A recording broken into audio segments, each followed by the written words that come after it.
আসসালামু আলাইকুম ওয়া রাহমাতুল্লাহি ওয়া বারাকাতুহু।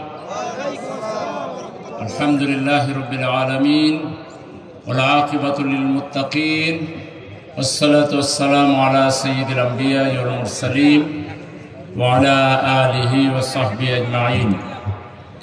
বাংলাদেশের গণমানুষের প্রাণপ্রিয় কাফেলা,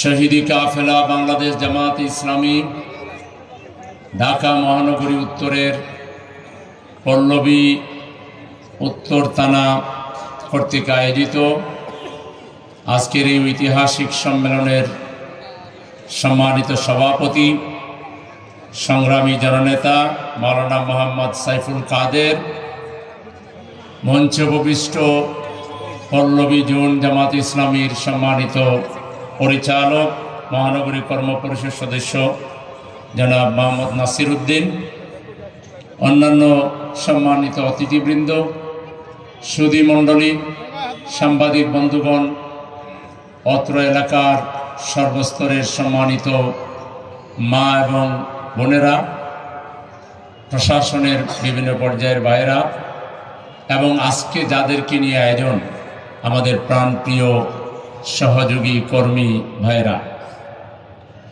আমরা 2024 সালের 36শে জুলাই তথা 5ই আগস্টের বিপ্লবের মধ্য দিয়ে একটি নতুন বাংলাদেশে বসবাস করছি।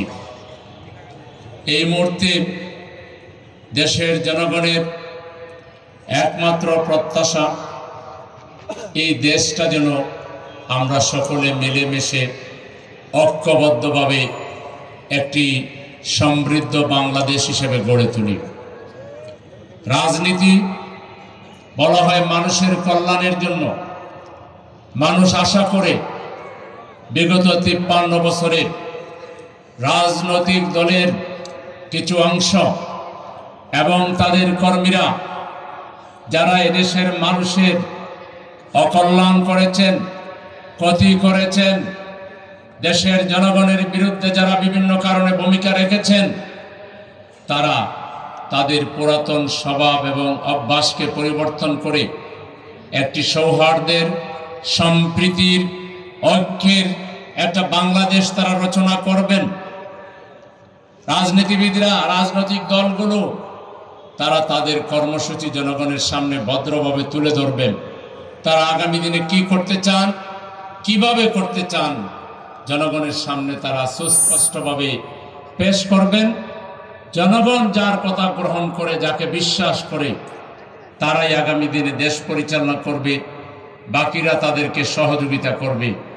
এটাই হচ্ছে এদেশের আপামর মানুষের এই মুহূর্তে প্রত্যাশা।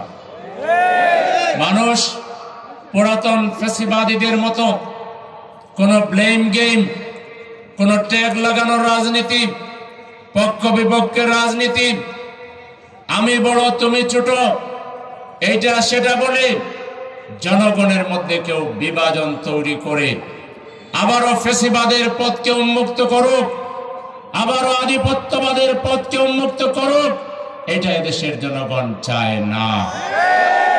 এদেশে যদি কেউ গঠনমূলক রাজনীতির বাইরে গিয়ে আবারও সেই ট্যাগের রাজনীতির দিকে যান, আবারও যদি বিভাজনের রাজনীতির দিকে যান, আবারও যদি কোনো হিংসাত্মক কথাবার্তা বলেন, জাতিকে কষ্ট দেওয়ার চেষ্টা করেন, এদেশের জনগণ ধরে নিবে আপনারা সেই ফ্যাসিবাদের রূপক, ফ্যাসিবাদের এক্সটেনশন হিসাবে, ফ্যাসিবাদেরই আপনারা উত্তরসূরি হিসাবে ভূমিকা রাখছেন।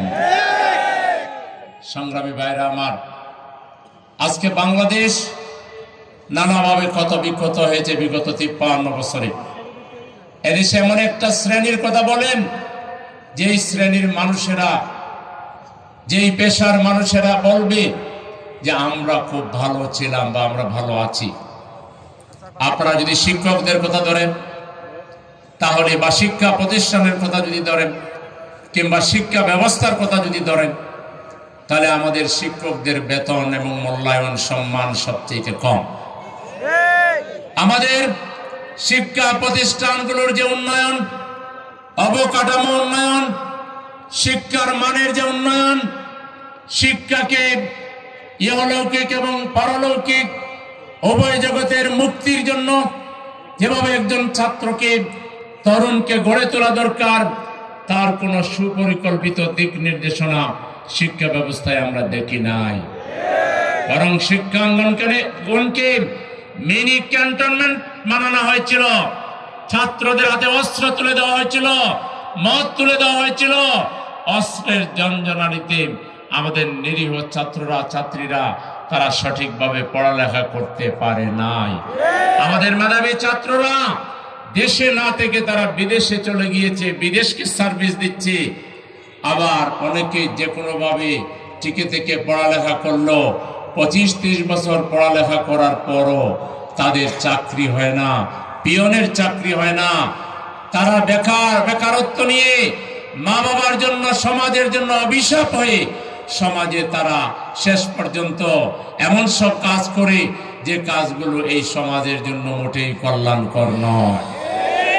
আজকে দরকার এমন একটা শিক্ষা ব্যবস্থা যেখানে প্লে থেকে মাস্টার্স পর্যন্ত আমাদের মহান আল্লাহর প্রেরিত যে কিতাব পবিত্র কোরআনুল মজিদ, সেই কোরআনকে তর্জমা সহ প্লে থেকে মাস্টার্স পর্যন্ত সিলেবাসের অন্তর্ভুক্ত করে ছাত্রদেরকে আগে ইসলামের জ্ঞান, আল্লাহর জ্ঞান, রাসূলের জ্ঞান, পরকালের জ্ঞান, দায়িত্বশীল হওয়ার জ্ঞান, তাকওয়ার জ্ঞান আগে দিতে হবে, যাতে করে তারা পড়ালেখা শেষ করে তারা সুদ না খায়, ঘুষ না খায়, মদ না খায়, অস্ত্র হাতে তুলে না আনে, মা বাবাকে অসম্মান না করে, বড়দেরকে সম্মান করে, ছোটকে স্নেহ করে দায়িত্ববোধ সম্পন্ন একটা জাতি গঠনের জন্য শিক্ষা হচ্ছে মানুষ গড়ার কারিগর, মানুষ বিনির্মাণের কারিগর।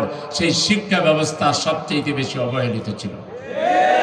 আমরা যদি আল্লাহর রহমতে দায়িত্ব পাই, এই শিক্ষা ব্যবস্থাকে পৃথিবীর বর্তমান যে চলমান যে প্রতিযোগিতার সময়ে বাংলাদেশের শিক্ষা ব্যবস্থা পৃথিবীকে চ্যালেঞ্জ করবে, আমাদের ছেলেরা সারা ওয়ার্ল্ডকে নেতৃত্ব দিবে, সেরকম ক্যাপাবল করে, নেতৃত্বের উপযোগী করে দেশ এবং বিদেশ সব জায়গায় তারা উন্নত নেতৃত্ব দিতে পারবে, সেরকম শিক্ষা ব্যবস্থা আমরা তৈরি করব।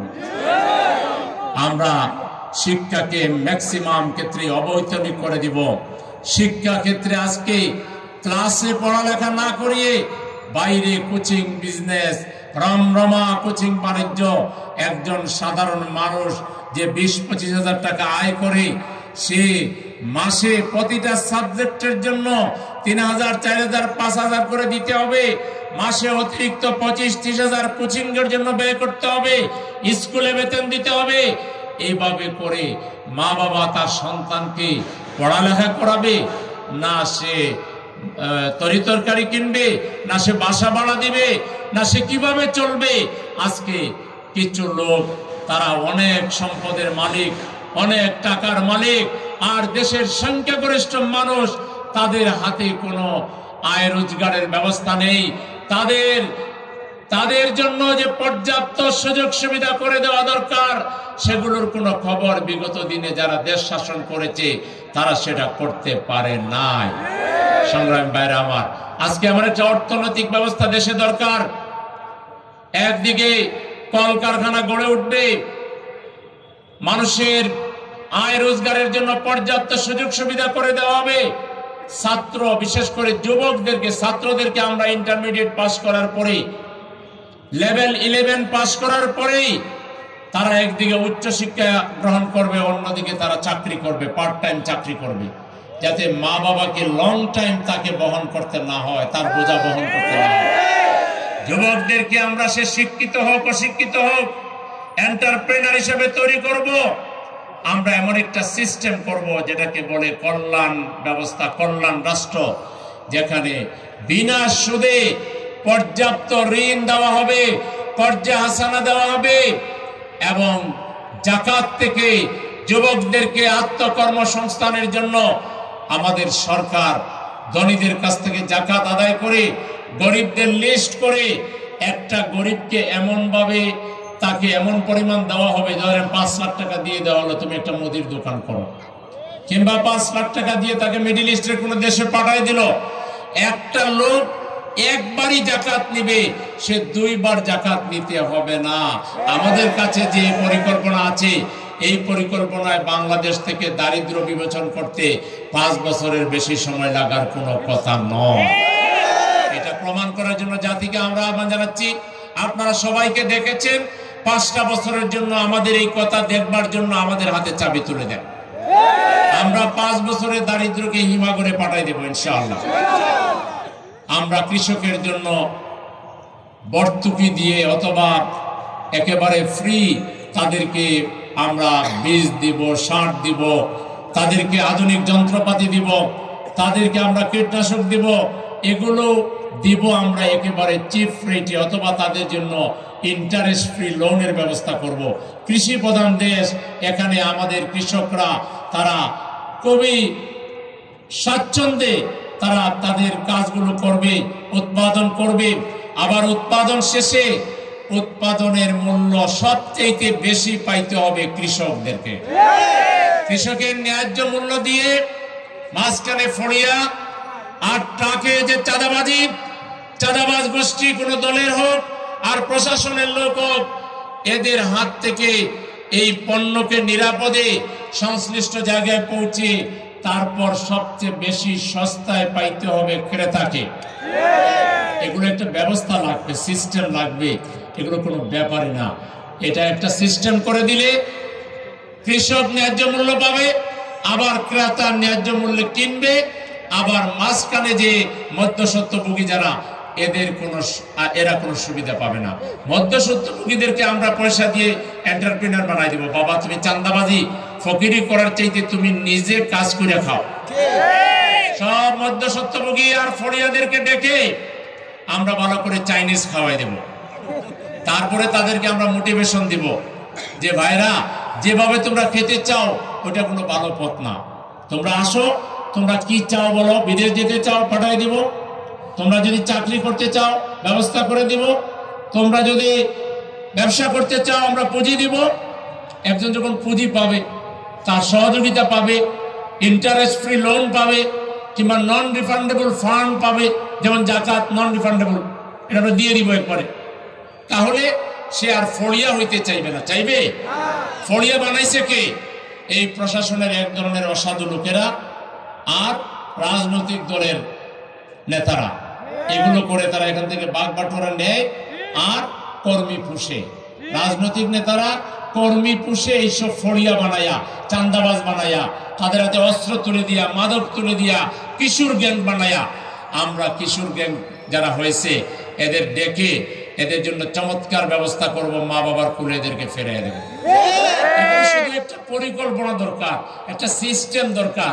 এই সিস্টেম, যারা সিস্টেম লঙ্ঘনকারী, যারা নিজেরাই চাঁদাবাজ, যারা লুণ্ঠনকারী, যারা বিদেশ থেকে কোনো ব্যবসায়িক গ্রুপ আসলে আগে বলে যে আমাদেরকে কত পার্সেন্ট দিবেন, এটা কম, মানে কাজ দেওয়ার আগেই পার্সেন্টেজ, কাজ দেওয়ার পরে আবার পার্সেন্টেজ, আবার পার্সেন্টেজ, বাজেট যা হয় তার 5 বার চেঞ্জ করা লাগে, 5 বার বাজেট করা লাগে। লোটপাটের একটা কাহিনী। এই লোটেরাদেরকে, এই চাঁদাবাজ গোষ্ঠীকে, টেন্ডারবাজ গোষ্ঠীকে আমরা শিকড়ের মধ্যে নিয়ে আসবো, নিয়মের মধ্যে নিয়ে আসবো। শিকড় মানে নিয়মের ভিতরে নিয়ে আসবো, নিয়ম মেনে এরাও কাজ করবে। আমরা চাঁদাবাজদেরকে ক্রস ফায়ারে দিব না, আমরা টেন্ডারবাজদেরকে তাদেরকে আমরা মেরে ফেলবো না, আমরা সমাজের খারাপ লোক যারা হয়ে গেছে এদেরকে মেরে ফেলবো না, এদেরকে বুকে টেনে নিয়ে বোঝাবো, এদের হাতে কাজ তুলে দিব, এরা সমাজের অ্যাসেট হয়ে যাবে। আমরা শ্রমিকের জন্য ব্যবস্থা করব। শ্রমিকরা দুর্ঘটনার শিকার হলে মা গো বাবা গো বলে চিৎকার করে তার চিকিৎসার কোনো ব্যবস্থা নাই। ওই কারখানার মালিক যারা, শ্রমিকদের জন্য এমন ব্যবস্থা করতে হবে, তারা যদি অসুখ হয়, তাদের যদি দুর্ঘটনা ঘটে, তাহলে শ্রমিকদেরকে পর্যাপ্ত আপনাদেরকে অ্যারেঞ্জমেন্ট করতে হবে, তারা যেন সুস্থ হইতে পারে। তাদেরকে ভাতা দিতে হবে, তাদের বেতন দিতে হবে। কর্মক্ষেত্রে অতিরিক্ত খাটালে তাদেরকে অতিরিক্ত ভাতা দিতে হবে, তাদেরকে এমন পরিমাণ বেতন দিতে হবে তারা যেন কোনো কষ্টের মধ্যে না থাকে, সন্তানকে লেখাপড়া করাইতে পারে, তারা সম্মানের সহিত যেন চলাফেরা করতে পারে। শ্রমিকদের জন্য আমরা ব্যবস্থা করব, যুবকদের জন্য আমরা করব, ছাত্রদের জন্য আমরা করব, সিনিয়র সিটিজেন